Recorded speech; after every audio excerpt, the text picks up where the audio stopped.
Isang subscriber natin ang nagtanong, paano po kung nasunog ang land title na nakapangalan pa sa lola ng tatay ko? Patay na po silang lahat. Kami na lang 4 na magkakapatid ang tagapagmana.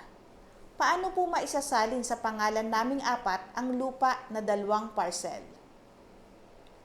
Kung kayo rin ay may minanang lupa mula sa inyong lolo o lola na nasunog ang titulo at nais ninyong malaman ang tamang legal na proseso para malipat ito sa inyong pangalan, samahan niyo po akong matugunan ang suliranin ng ating manonood.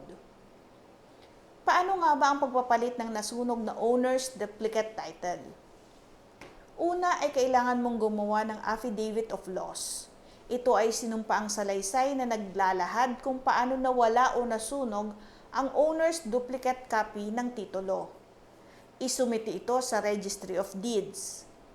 Kasunod ay ang pagpipetisyon sa Regional Trial Court para sa pagpapalabas ng bagong duplicate title. Alinsunod sa Section 109 ng PD 1529, magkakaroon din ng pagdinig at paglalathala o publikasyon. Ang korte ay magtatakda ng pagdinig at mag-uutos ng paglalathala ng abiso sa newspaper.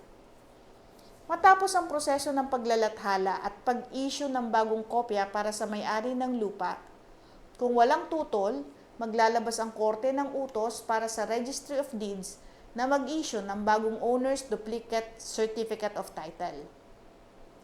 Ngayon ayon sa ating subscriber, ang titulo ay nakapangalan pa sa kanilang lola na pumanaw na at sila na lamang 4 na magkakapatid ang natitirang tagapagmana. Kailangan niyong gumawa ng extrajudicial settlement of estate. Ang extrajudicial settlement of estate ay dokumento na nagsasaad ng inyong kasunduan sa paghahati-hati ng ari-arian. Dapat itong permado ng lahat ng tagapagmana at ipapanotaryo.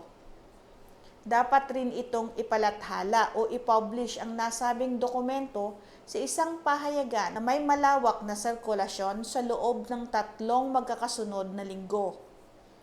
Magbabayad ng estate tax sa Bureau of Internal Revenue at kukuha ng Certificate Authorizing Registration o CAR.